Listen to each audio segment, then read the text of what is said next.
How to cancel order from Instagram website. Hey everyone, welcome back to the channel. In today's video, I'll show you how to cancel an order directly from the Instagram website in just few steps. So without further ado, let's get started.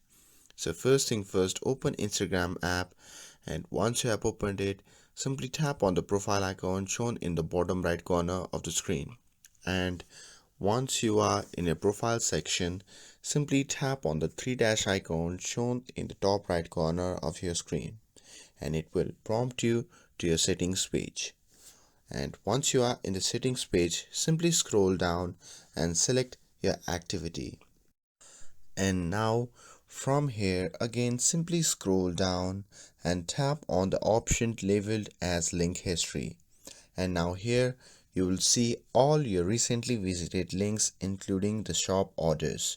So click on the order that you want to cancel, and this will take you to the shopping website.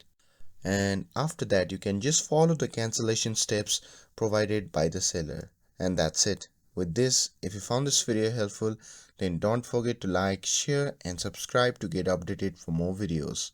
Thanks for watching, and I'll see you in the next video.